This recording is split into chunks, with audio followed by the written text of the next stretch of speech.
प्रिय विद्यार्थियों, मैं एमजेड खान, सहआचार्य भूगोल, राजकीय कला महाविद्यालय कोटा। पिछले लेक्चर में आपसे ज्योग्राफी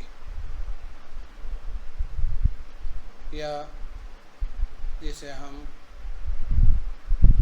भूगोल विषय कहते हैं उसके बारे में बात कर रहा था। हमने ये जानने की कोशिश की थी कि भूगोल क्या है, कैसे इस विषय का विकास हुआ, इसको किस तरह से हम परिभाषित करते हैं भूगोल को, क्योंकि ये न केवल भूगोल के प्रत्येक विद्यार्थी के लिए जानना आवश्यक है, अपितु विशेष रूप से बीए पार्ट 3 के विद्यार्थी जो स्नातक कला की डिग्री हासिल करेंगे और एमए फाइनल के विद्यार्थी जो एमए की डिग्री हासिल करेंगे, उनको जानना बहुत आवश्यक है कि उनका विषय है क्या, परिभाषा क्या है इसकी, किस तरह से इसका विकास हुआ और वर्तमान में उसकी स्थिति क्या है। तो इस संदर्भ में हम बात कर रहे थे कि लगभग 3000 ईसा पूर्व से लेकर 1600 ईस्वी तक इसके विकास की जो गति थी भूगोल की, वो थोड़ी धीमी रही, किंतु 1600 ईस्वी से लेकर 1900 ईस्वी तक इसके विकास में महत्वपूर्ण परिवर्तन हमें देखने को मिला। और 1900 के बाद विकास की महत्वपूर्ण प्रगति के कारण इसे एक वैज्ञानिक विषय के रूप में एक अपना स्थान मिला। और जैसा मैंने पहले भी कहा था कि गत 100 वर्षों में इसकी इतना अधिक विकास या उन्नति हुई है कि जो पिछले 5000 वर्षों में नहीं हुई थी। एक नए क्लेवर में हमारे सामने ये विषय आया है और सभी का ध्यान इसने अपनी ओर आकर्षित किया है, चाहे वो हम प्लानर्स की बात कर रहे हैं, चाहे हम और विशेषज्ञों की बात करें। अधिकांश लोगों ने इससे कुछ ना कुछ लिया है और एक ये अंतर विषयक विषय के रूप में हमारे सामने आया, जिसकी एक शुरुआत 2 शब्दों से हुई थी। जैसा मैंने कहा कि यूनानी 2 शब्द जियो और ग्राफिया, जिसका अर्थ होता है कि पृथ्वी का वर्णन करना, वहाँ से जो एक इसने विकास यात्रा जो शुरू की थी, वो बाद में धीरे धीरे आगे बढ़ते हुए ये एक नए आयाम तक पहुंची और इसकी अलग अलग समय में अलग अलग भूगोलवेत्ताओं ने अपने रूप में परिभाषा दी। इसका जो प्रगति का अगर विकास की गति या प्रगति काल की बात करें तो इसे हमने 5 कालों में विभाजित किया था मुख्य रूप से, जिसमें पहले काल को हमने इसके कहा था क्लासिकल पीरियड या हिंदी में चिरसम्मत काल कहें। उसके पश्चात हमने बात की थी मध्यकाल की, मिडाइवल पीरियड की। तीसरा हमने पुनर्जागरण किया, रेनेसांस पीरियड की बात की थी। और चौथा जो काल हमने लिया था जो भूगोल के विकास की दृष्टि से बहुत महत्वपूर्ण था, वो था early age of modern period, जिसमें 18वीं शताब्दी के उत्तरार्ध में भूगोल की परिभाषा को एक नया वैज्ञानिक दृष्टिकोण प्राप्त हुआ था। और इसमें जो पहले इस काल के पहले तक सिर्फ प्राकृतिक तथ्यों के आधार पर भूगोल का अध्ययन किया जाता था, उसमें परिवर्तन आया और मानव को भी जो प्राकृतिक तथ्यों को केंद्र में मानकर भूगोल का अध्ययन किया जाता था, उसमें मुख्य परिवर्तन ये आया कि अब मानव को भी केंद्र के रूप में रखकर भूगोल का अध्ययन किया जाने लगा और उससे कई नई चीज़ें भूगोलवेत्ताओं ने हमारे सामने प्रस्तुत की और विषय को एक नया आयाम प्राप्त हुआ। और इसमें जैसा हमने बात की थी कि जर्मन भूगोलवेत्ताओं का योगदान इस काल में बहुत महत्वपूर्ण था, जिनमें हम नाम ले सकते हैं कांट का, हम्बोल्ट का, रिटल का, रेडजेल का, अरिस्टोफेन का, हेटनर का। ये बड़े बड़े विख्यात भूगोलवेत्ता हुए। उसके बाद में फ्रांसीसी भूगोलवेत्ता, ब्रिटिश भूगोलवेत्ता, अमेरिकन भूगोलवेत्ता और रशियन भूगोलवेत्ताओं ने इस विषय के उन्नति में या इसके विकास में या इसकी प्रगति में अपना बहुत ही महत्वपूर्ण योगदान दिया। उससे पहले तक, इस काल से पहले तक भौगोलिक घटनाओं को एक वृत्तांत रूप में अध्ययन किया जाता था, लेकिन अब तार्किक रूप में इसका अध्ययन प्रारंभ हो गया था। और हमने पांचवा और अंतिम जो इसका कालों का वर्गीकरण किया था, उसके अंतर्गत हमने लिया था पोस्ट मॉडर्न पीरियड, या इसे कहें हम आधुनिक युग का उत्तरार्ध काल। और इस काल में जैसे हमने बात की, चाहे हेडनर की हम बात करें, चाहे रिचर्ड हार्टशॉन की बात करें, हम वुल्रिच और ईस्ट की बात करें, या Dudley Stamp, Carl Sauer, Ackerman, Broek, Taaffe, Fielding, और उसके बाद में कई भूगोलवेत्ता हुए जिनमें कई थ्योरीज दी उन्होंने, कई सिद्धांत दिए, जिनमें हम चाहे कॉन्टिनेंटल ड्रिफ्ट थ्योरी की बात करें वेगनर की, या हम क्रिस्टालर के सेंट्रल प्रेस थ्योरी की बात करें, या हम वॉन थ्योनेन के एग्रीकल्चरल मॉडल की बात करें, हम कई विद्वानों ने इसी तरह से विश्व के जो कृषि प्रदेशों की या कृषि प्रणालियों की बात करें, तो जिसमें बेटेल्सी का 1936 में दिया गया जो वर्गीकरण था बहुत महत्वपूर्ण स्थान रखता है। तो वो काफ़ी भूगोलवेत्ताओं ने, फिर कोस्टोवस्की की हम बात करें एग्रीकल्चरल टाइपोलॉजी के बारे में, कई विद्वानों ने अपना बहुत ही महत्वपूर्ण योगदान दिया भूगोल के विषय के विकास में और इसको एक महत्वपूर्ण विषय बनाने में। अब बात आती है कि भूगोल जो है वो हम इसे इतनी सारी शाखाओं में ये बढ़ गया, तो कुछ लोगों ने इसे अलग नाम दिया, तो कुछ विद्वानों ने इसे अलग नाम दिया। किसी ने इसको ड्यूअलिज्म कहा, द्वैतवाद कहा, या डिकोटोमी कहा इसको, तो कुछ ने विषय के भली भांति अध्ययन के लिए इसको आवश्यक बताया कि भूगोल का अब विभिन्न शाखाओं में, जैसे एक हम छोटा पौधा लगाते हैं और समय के साथ साथ जो ये पौधा 3000 ईसा पूर्व लगा था भूगोल विषय के नाम से, वो आज वट वृक्ष के रूप में इसलिए सामने आया और आवश्यक भी हो गया अब इसे शाखाओं के रूप में अध्ययन करने का, कि जिससे एक पौधा हम लगाते हैं और वो समय के साथ बड़ा होता जाता है। उसमें अगर हम समय पर पानी और खाद और वगैरह दें और उसकी मिट्टी उपयुक्त हो, उसके बढ़ने की दशाएं उपयुक्त हों, तो वो एक बाद में कई शाखाओं में, हज़ारों शाखाओं में एक वट वृक्ष का रूप ले लेता है। वही बात हम भूगोल के लिए भी एक तरह से कह सकते हैं कि भूगोल जो एक प्रारंभिक काल में एक सिर्फ पृथ्वी के वर्णन का अध्ययन था, वो आज बहुत व्यापक रूप में, व्यापक अर्थों में उसका अध्ययन किया जाने लगा। चाहे मैंने जैसे कहा था सूक्ष्म क्षेत्र से लेकर बड़े क्षेत्र तक की बात हो, मैक्रो से माइक्रो लेवल के स्टडी की हम बात करें, बड़े बड़े शोध अध्ययन हो रहे हैं। और उसके कारण अब केवल पृथ्वी मात्र का वर्णन करना भूगोल नहीं है, बल्कि हम एक हमारी जिज्ञासा इस बात में अधिक रहती है कि भूगोल में मानव और वातावरण का किस तरह का से संबंध है, ये एक दूसरे से किस तरह से एक दूसरे पर निर्भर हैं। दूसरी चीज़ कि हमारा इंटरेस्ट इस बात में ज़्यादा हो गया है कि एक क्षेत्र दूसरे क्षेत्र से क्या समानताएं रखता है, या एक क्षेत्र दूसरे क्षेत्र से क्या भिन्नताएं रखता है, उसकी क्या क्या विशेषताएं, इस कार्य को अब भूगोल के अंतर्गत किया जाता है। और ये आवश्यकता नहीं है कि ये जो समानताएं और विविधताओं की जो हम बात करते हैं कि ये छोटे क्षेत्र के लिए हों या बड़े क्षेत्र के लिए हों, छोटे जो छोटे, आज स्थिति ये है कि एक गांव के स्तर पर भी पीएचडी का शोध हो रहा है, तो राज्य के स्तर पर भी हो रहा है, तहसील स्तर पर भी हो रहा है, तालुका के स्तर पर भी हो रहा है, ज़िले के स्तर पर हो रहा है, किसी प्राकृतिक रीजन के ऊपर हो रहा है। तो ये इसकी जो व्यापकता है विषय की, उसकी ओर स्पष्ट रूप से इंगित करता है। और ये जो ड्यूअलिज्म की बात हो रही है या डिकोटोमी की बात हो रही है, तो उस संबंध में मैं कहना चाहूँगा कि जिस तरह से हर सिक्के के दो पहलू होते हैं, दो पक्ष होते हैं, वही चीज़ यहाँ पर भी लागू होती है कि हर एक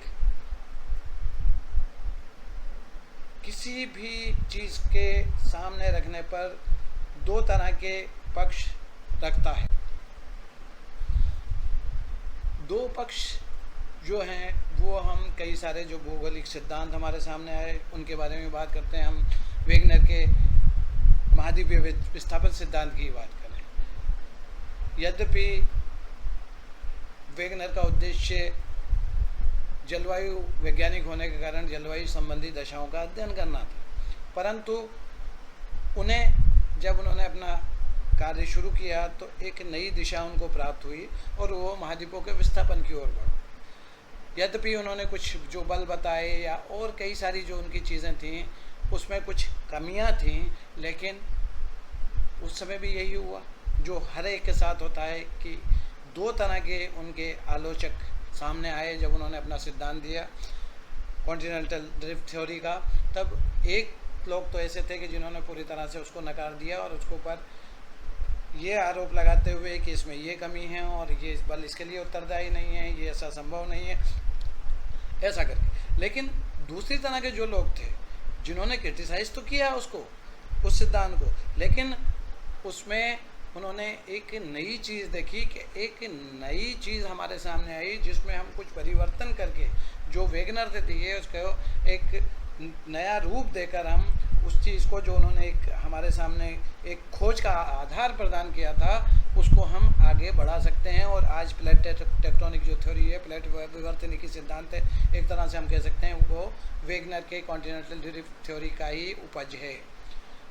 तो इस तरह से जो लोग हैं, तो यहाँ भी हम जब ड्यूअलिज्म की भूगोल में बात करते हैं या हम ये बात करते हैं कि भूगोल में बहुत सारी अब शाखाएं हो गई हैं, बहुत सारे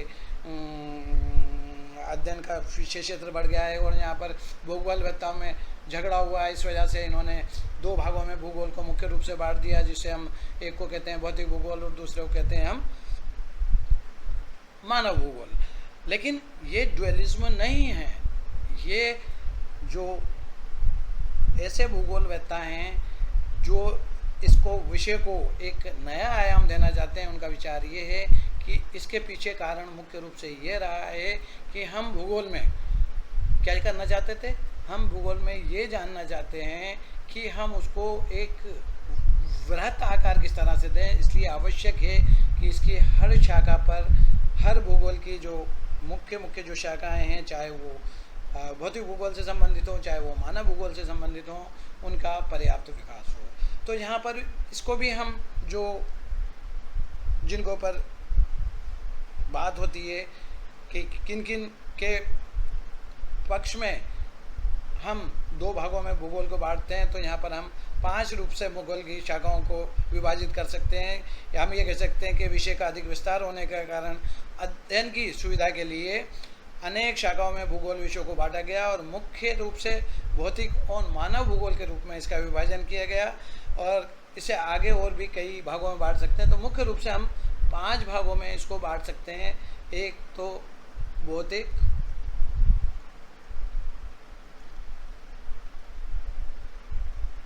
और मानव भूगोल के रूप में,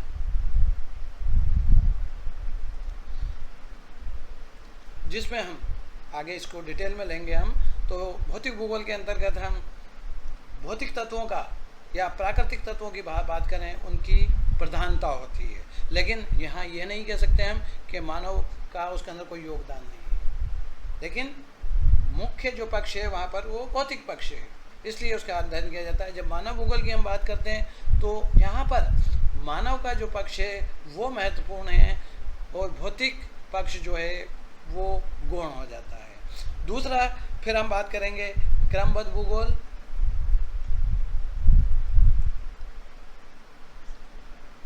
और प्रादेशिक भूगोल।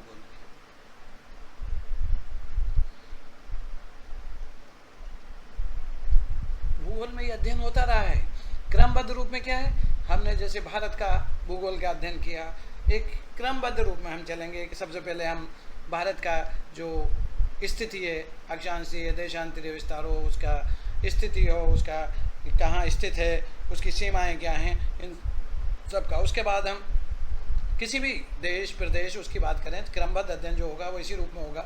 उसके बाद हम वहाँ के जो प्राकृतिक वनस्पति है उसकी बात करते हैं, वहाँ की मिट्टियों की बात करते हैं, वहाँ की जलवायु की बात करते हैं, फिर हम वहाँ के जीव जंतु हैं उनकी बात करते हैं हम। उसके बाद में हम वहाँ के कृषि संबंधी जितने भी पक्ष हैं उनकी हम बात करते हैं। फिर हम वहाँ के उद्योग हैं, मिनरल्स हैं, उसके बाद में वहाँ का परिवहन है, वहाँ की जनसंख्या है, वहाँ का जो व्यापार है, उन सबको क्रमबद्ध रूप में अध्ययन किया जाता है। तो वो क्रमबद्ध भूगोल के रूप में जाना जाता है।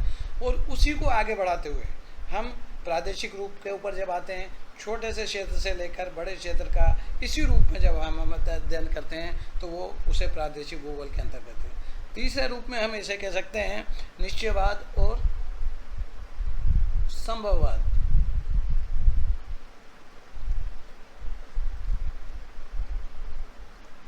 निश्चयवाद में हम जो भूगोलवेत्ताओं ने बताया वो निश्चयवाद को किस तरह से परिभाषित किया उन्होंने कि जहाँ पर वही भौतिक भूगोल मानव भूगोल की बात कर सकते हैं, यहाँ दूसरे शब्द उन्होंने दे दिया निश्चयवाद संभववाद का। निश्चयवाद में प्रकृति का स्थान सर्वोपरि माना उन्होंने, जबकि मानव का स्थान उसको नगण्य माना। संभववाद में जो भूगोलवेत्ता हुए जिनमें हम फ्रांसीसी भूगोलवेत्ताओं को ले सकते हैं, उन्होंने इसको संभववाद के अंतर्गत मानव को महत्वपूर्ण पक्ष माना, जबकि वो उनका ये मानना था कि हम प्रकृति में परिवर्तन करके अपने अनुसार उसमें उसको ढाल सकते हैं। तो ये निश्चयवाद और संभववाद वाला पक्ष था कि ये ड्यूअलिज्म की बात करी लोगों ने। उसके बाद चौथा हम ऐतिहासिक और समकालीन की बात कर सकते हैं।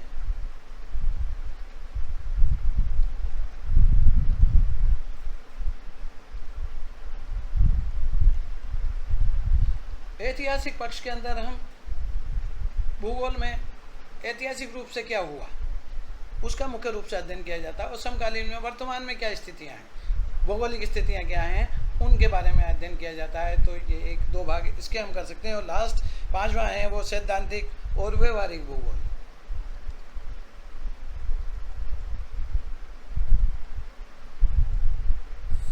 सैद्धांतिक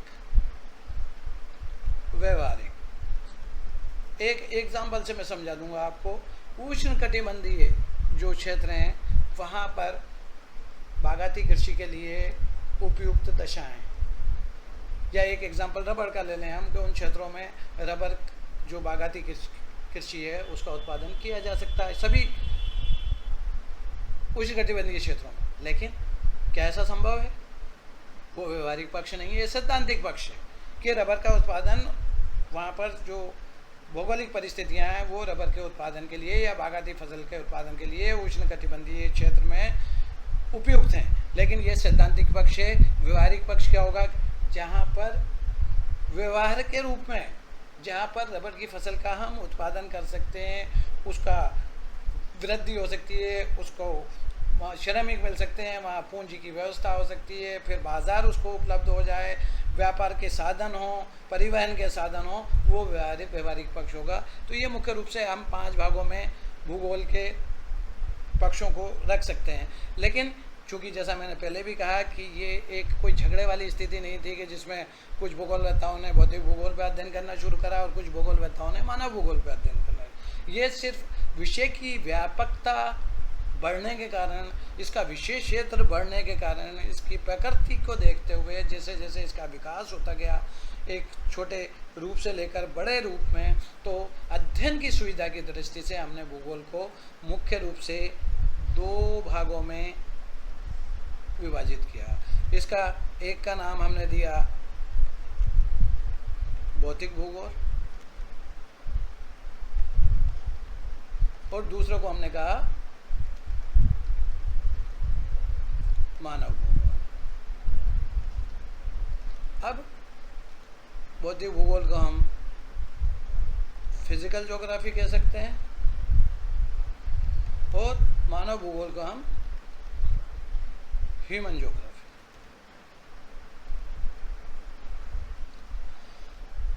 भौतिक भूगोल में जैसा मैंने कहा कि भौतिक पक्ष या प्राकृतिक पक्ष मुख्य है, लेकिन ये नहीं कह सकते कि मानव का उसके अंदर कोई योगदान नहीं है।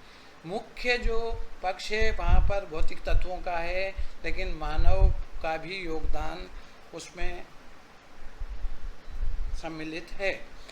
जब मानव भूगोल की हम बात करते हैं तो हम भूगोल की उन शाखाओं का अध्ययन करते हैं मानव भूगोल के अंतर्गत जिनमें मानव का योगदान सर्वाधिक महत्वपूर्ण होता है, जिसमें भौतिक पक्ष की प्रधानता नहीं। मानव भूगोल के अंतर्गत जैसा मैंने आपको पहले भी बताया था कि इसमें मानव का पक्ष महत्वपूर्ण होता है, जबकि भौतिक पक्ष जो है वो अधिक महत्वपूर्ण नहीं होता। मानव पक्ष की इसकी जितनी भी शाखाएं हैं उनमें प्रधानता रहती है, जबकि भौतिक पक्ष इसके अंदर अधिक महत्वपूर्ण नहीं होता। महत्वपूर्ण तो होता है, ये नहीं कह सकते हम कि उसके अंदर मानव भौतिक पक्षों का योगदान नहीं होता, लेकिन मानव की प्रधानता होती है इसके जितने भी हम शाखाओं का अध्ययन करते हैं। अब बात करते हैं हम कि फिजिकल ज्योग्राफी को मुख्य मोटे मोटे रूप में हम 3 भागों में विभाजित करते हैं। भौतिक भूगोल को फिजिकल ज्योग्राफी या भौतिक भूगोल हम कहें। इसके अंदर नंबर 1 जियोमॉर्फोलॉजी, इसका अध्ययन करते हैं हम। इसको अगर हिंदी में हम कहें तो इसे हम भूआकृति विज्ञान कहते हैं। दूसरा हम अध्ययन करते हैं क्लाइमेटोलॉजी का, इसे हम हिंदी में कह सकते हैं जलवायु विज्ञान। और तीसरा हम जो अध्ययन करते हैं भौतिक भूगोल के अंतर्गत है वो है ओशियानोग्राफी या समुद्र विज्ञान, हम इसको कह सकते हैं एक तरह से। अब बात आती है कि जियोमॉर्फोलॉजी में हम किन चीज़ों का अध्ययन करते हैं, या भूआकृति विज्ञान में किसका अध्ययन करते हैं, क्लाइमेटोलॉजी या जलवायु विज्ञान में किसका अध्ययन करते हैं, और ओशियानोग्राफी या समुद्र विज्ञान में हम किन चीज़ों का अध्ययन करते हैं। मोटे तौर पर कहा जाए तो जियोमॉर्फोलॉजी में हम लिथोस्फीयर का लिथोस्फीयर हिंदी में कहेंगे स्थल मंडल, स्थल वाला जो भाग है पृथ्वी सतह का, उसका मुख्य रूप से अध्ययन किया जाता है। अब उसमें हम भूखंड हो सकते हैं, उसके अंदर उनका बनने और बिगड़ने की प्रक्रिया हो सकती है जो कि साइकिल ऑफ इरोजन के नाम से डेविस ने दी थी। एरिटोपोग्राफी हो सकती है। तो स्थल खंड से संबंधित या स्थल मंडल से संबंधित जितने भी पक्षों का अध्ययन हम भू आकृति विज्ञान के अंतर्गत करते हैं वो सब इसके अंदर भू आकृति विज्ञान में अध्ययन के अंतर्गत सम्मिलित किया जाता है। जब दूसरे भाग की बात करते हैं हम क्लाइमेटोलॉजी की या जलवायु विज्ञान की, तो इसमें मुख्य रूप से हम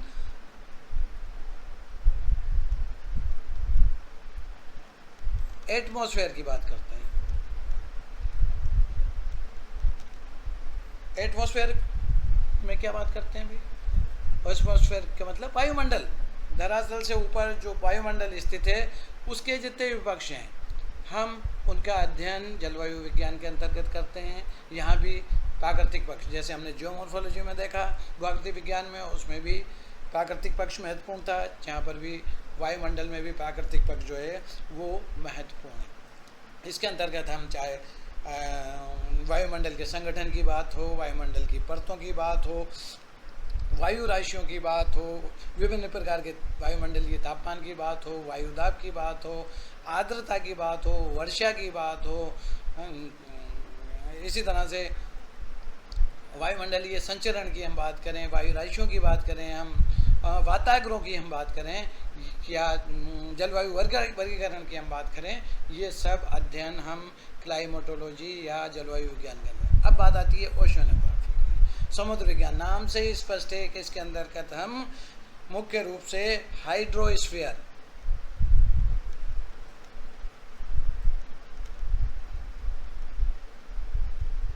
जलमंडल, जियोमॉर्फोलॉजी में लिथोस्फीयर या स्थल मंडल, क्लाइमेटोलॉजी में एटमॉस्फेयर या वायुमंडल, और ओशियानोग्राफी में हाइड्रोस्फीयर या जल मंडल की हम बात करते हैं। और जल मंडल में क्या क्या आएगा?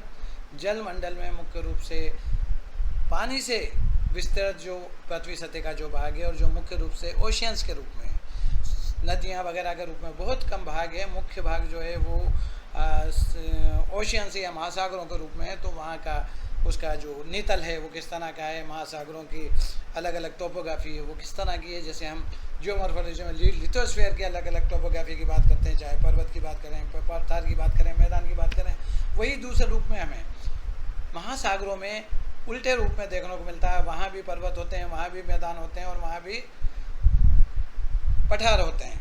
तो उसका अध्ययन हम करते हैं। समुद्री जीव जंतुओं का हम अध्ययन करते हैं। समुद्र में कौन से मिनरल्स हमें मिलते हैं उनकी हम बात करते हैं, कौन से खनिज मिलते हैं। इसी तरह से समुद्र में लवणता जो है पाई जाती है, समुद्र में जो तापमान की भिन्नता देखने को मिलती है उसका हम अध्ययन करते हैं। समुद्री धाराओं का इसके अंदर अध्ययन किया जाता है, समुद्री तरंगों का अध्ययन किया जाता है।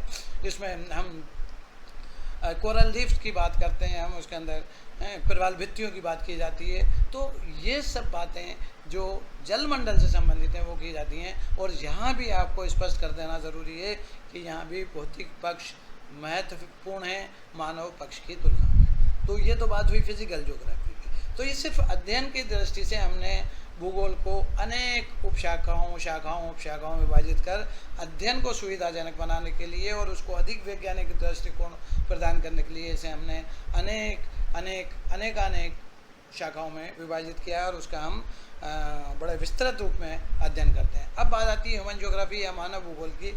इसके हम कई भाग कर सकते हैं, कई शाखाओं में इसको हम विभाजित कर सकते हैं। जैसे मैंने कहा था कि हमने कई सारे समाज विज्ञानों से और विज्ञानों से इसके अंदर लिया है।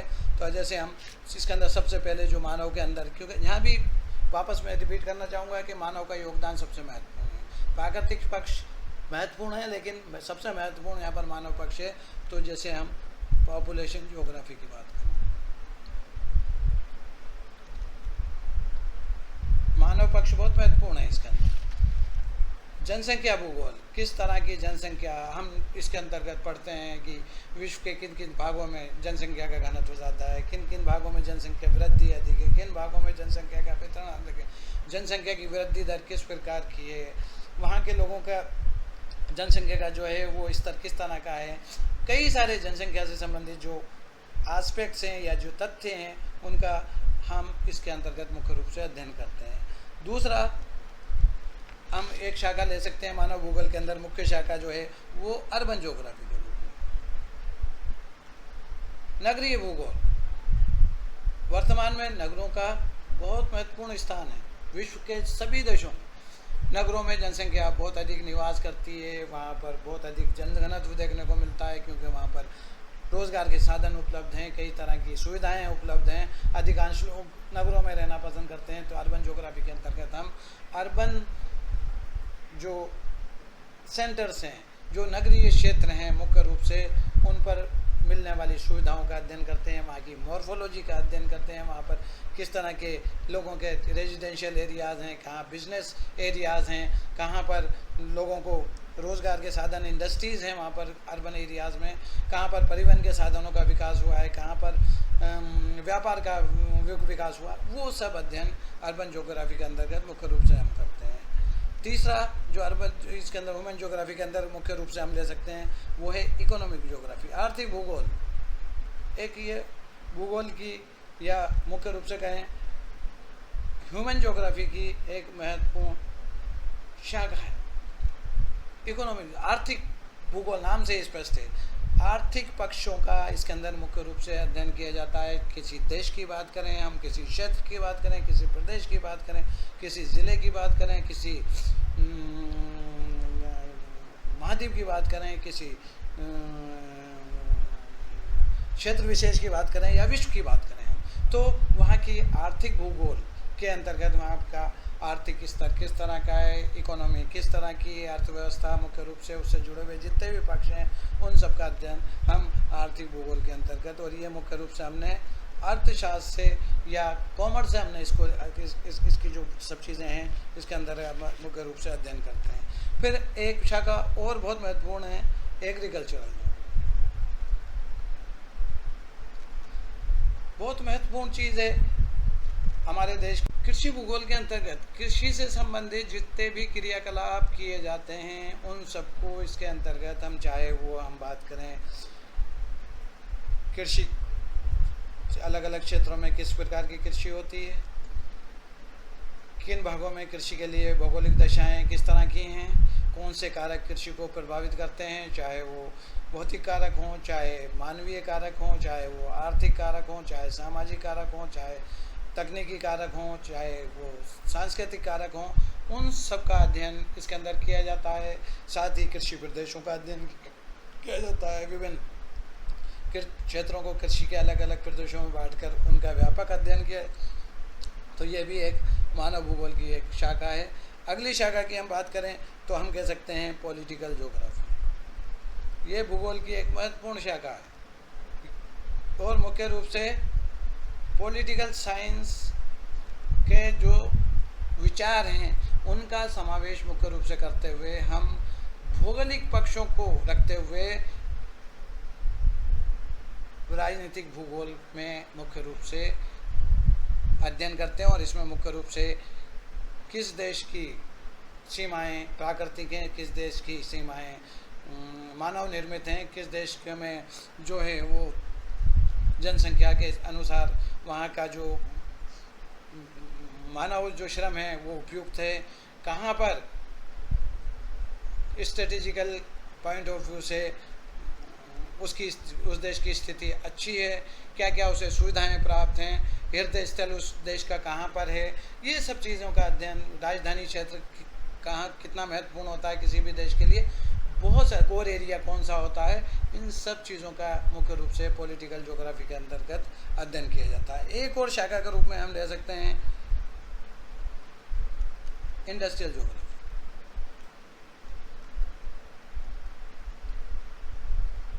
मानव भूगोल की ये एक बहुत महत्वपूर्ण शाखा है, नाम से स्पष्ट है। औद्योगिक भूगोल के अंतर्गत हम उद्योगों से संबंधित जो भी दशाएं हैं, भौगोलिक कौन सी दशाएं उद्योगों की स्थापना के लिए आवश्यक हैं, कौन कौन सी किस उद्योग, हर उद्योग के लिए अपनी एक अलग भौगोलिक दशाएं का होना आवश्यक है, वो किसके लिए कहाँ पर उपलब्ध हैं, किसके लिए कहाँ पर रॉ मटेरियल उपलब्ध है, कच्चा माल कहाँ पर उपलब्ध है, इलेक्ट्रिसिटी कहाँ पर उपलब्ध है कहाँ पर जल की उपलब्धता है। कई सारे कारक होते हैं जो प्रभावित करते हैं, चाहे आर्थिक कारक हों, चाहे राजनीतिक कारक हों, वो सब उन सब का अध्ययन उद्योगों भूगोल के अंतर्गत हम करते हैं कि उद्योगों से जुड़े हुए जितने भी पक्ष हैं उन सब का अध्ययन इसके अंतर्गत मुख्य रूप से किया जा सकता है। एक और भूगोल की जो मानव भूगोल की जो शाखा है वो है ट्रांसपोर्ट एंड मार्केटिंग ज्योग्राफी।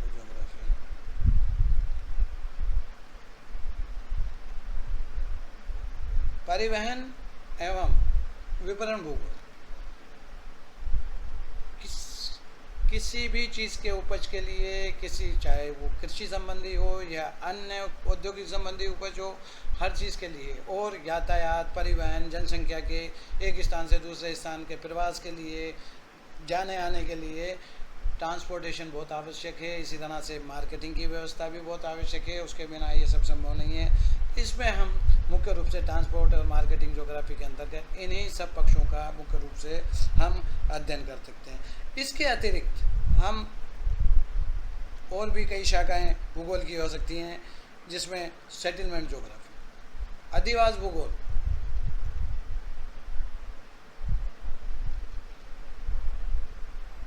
या बस्ती भूगोल भी हम इसे कह सकते हैं, इसका भी विस्तृत रूप में अध्ययन भूगोल की मानव भूगोल की शाखा के रूप में इसके अंदर किया जाता है। और कई शाखाएं जिनके हम नाम ले सकते हैं, बहुत सारी शाखाएं हैं जिनका हम अध्ययन कर सकते हैं, जिसमें मिलिट्री ज्योग्राफी हो सकती है, सोशल ज्योग्राफी हो सकती है, कल्चरल ज्योग्राफी हो सकती है। तो इन सब का अध्ययन किया जाता है। इसलिए आप सबके लिए, भूगोल के एक विद्यार्थी के लिए जानना आवश्यक है कि हम भूगोल को विषय के रूप में जानें कि इसकी क्या महत्ता है, विषय क्या है, इसका अर्थ क्या है, इसकी परिभाषा क्या है, इसका प्रकृति क्या है और इसका विशेष क्षेत्र क्या है, ये आप सभी के लिए जानना आवश्यक है।